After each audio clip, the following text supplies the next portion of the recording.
नमस्कार दोस्तों, मैं भारत आपका स्वागत करता हूं एक नई वीडियो के साथ में। इस वीडियो सीरीज में हम जो प्रीवियस ईयर्स के जितने भी क्वेश्चन पेपर्स होंगे, जो मेंस के होंगे या प्रीलिम्स के होंगे, उनको डिस्कस किया करेंगे। और इस सीरीज़ की जो पहली वीडियो है वो एस्से राइटिंग से संबंधित है। यूपी पीएससी यानी कि Uttar Pradesh public service commission के जो अपर सबऑर्डिनेट का एग्ज़ाम था, उसमें 2018 का जो मेंस का पेपर था, उसमें निबंध में कौन कौन से निबंध पूछे गए थे उसके बारे में डिस्कस करते हैं। जैसे कि आप सभी जानते हैं कि 3 घंटे का पेपर होता है निबंध का यूपी पीसीएस के मेंस में, और लगभग 150 का जो है इसमें स्कोर होता है। यानी कि 3 ऐसे आपसे पूछे जाएंगे, 50-50 मार्क्स के होते हैं ये, और लगभग 700 शब्दों की जो है शब्द सीमा भी इसमें दी जाती है। तो जैसे पहले इसमें 3 सेक्शन है। पहले सेक्शन में 3 ऐसे होंगे जिनमें से आपको एक सिलेक्ट करना है। इसी प्रकार से दूसरे वाले में भी 3 होंगे जिसमें से आपको कोई एक करना होता है। और इसी प्रकार से जो लास्ट वाला यानी कि सी सेक्शन है उसमें भी कोई एक करना होता है। इस प्रकार 3 सेक्शन से आपको ये 3 ऐसे करने होते हैं जो 50 नंबर का यानी कि 50 मार्क्स का एक होता है। जैसे आप देख रहे हो यहाँ पर कि पहले वाले सेक्शन में जो दिए हुए हैं उसमें पहला है कि साहित्य का सामाजिक दायित्व, यानी कि the social responsibility of literature. अगर आपको लिटरेचर की थोड़ी बहुत जानकारी है या आपने अगर ऐसे वगैरह की प्रैक्टिस की हुई है ठीक ठाक, तो आप 700 शब्दों में इजी लैंग्वेज में इसको आराम से लिख सकते हो। ऐसा ही दूसरा से हिंदी भाषा राष्ट्रीय एकता का प्रतीक है, यानी कि Hindi language is the symbol of national integrity.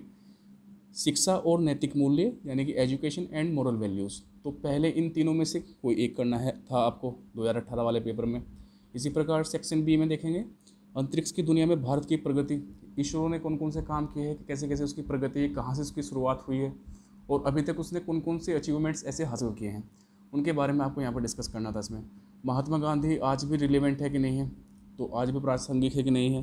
तो महात्मा गांधी के बहुत सारे सिद्धांत उन्होंने दिए हैं अपने लाइफ के अलग अलग फेजेस में। तो आपको अगर थोड़े थोड़े पता है उनके एक सिक्वेंशियल ऑर्डर में अगर आप जानते हो तो थोड़ी थोड़ी जानकारी वहाँ पर दे सकते हो। नेक्स्ट वाला है कि हरित क्रांति जीवन के लिए आवश्यक है। हरित क्रांति का संबंध आपको पता ही है, ग्रीन रेवोल्यूशन का संबंध है खाने पीने से। यानी कि जो उस वक्त में जब 1966 के 67 के आसपास में भारत में अकाल पड़ा करते थे, काफ़ी गरीबी थी यहाँ पर, और साथ ही साथ में जो अन्न के लिए यानी कि जो खाद्यान्न है उसके लिए भारत आत्मनिर्भर नहीं था। तो तब से ये प्रोग्राम यहाँ पर लागू किया गया था। तो इसमें वही है कि हरित क्रांति के लिए का मतलब है कि फूड सिक्योरिटी को सुनिश्चित करना अपने देश की, और साथ साथ में तो सेकंड ग्रीन रिवोल्यूशन हुआ उसमें कैसे प्रोटीन रिच पल्सेस के प्रोडक्शन को बढ़ावा दिया गया। तो ये सारी बातें अगर आपको सीक्वेंस में पता है तो ये है। लास्ट वाला सेक्शन है वैश्विक आतंकवाद की समस्या और कारण और निदान। तो आतंकवाद का भी यहाँ पर आपने देखा कि आया हुआ है। यहाँ पे जो ऐसे है काफ़ी इंपॉर्टेंट ऐसे है, इसके बारे में भी आप लिख सकते हो। बहुत सारे अटैक के बारे में लिख सकते हो आप। उदाहरण के तौर पर अंतर्राष्ट्रीय जो संधियाँ की गई हैं अलग अलग देशों के साथ में, जो भारत की मेमोरेंडम ऑफ अंडरस्टैंडिंग है, उन सभी को आप जो है वहाँ पर डिस्कस कर सकते हैं। नेक्स्ट ऐसे है भारत की विदेश नीति शांति और समानता के सिद्धांत पर आधारित है। आप सभी के सभी जानते हैं कि भारत का जो है, जैसे भारत का एक पोखरण में जब परमाणु कार्यक्रम संपन्न हुआ तो भारत ने नो फर्स्ट यूज़ की पॉलिसी बनाई। यानी कि भारत का आज तक का इतिहास रहा हुआ है कि भारत ने पहले किसी पर भी युद्ध नहीं किया, किसी पर युद्ध नहीं थोपा।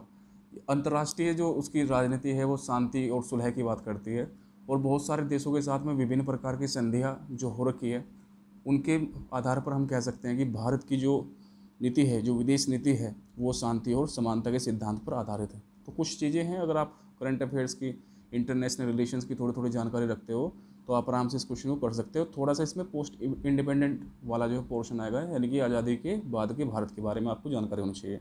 जो लास्ट है वो यही है कि सीमा सुरक्षा बल हमारी राष्ट्रीय संप्रभुता के मुख्य कारक है। द बॉर्डर सिक्योरिटी फोर्सेज, यहाँ पर आपको ये भी देखना कि अगर आप इंग्लिश में पढ़ोगे इसको तो फोर्सेज बोल रखा है यहाँ पर, are the main factor of our national sovereignty.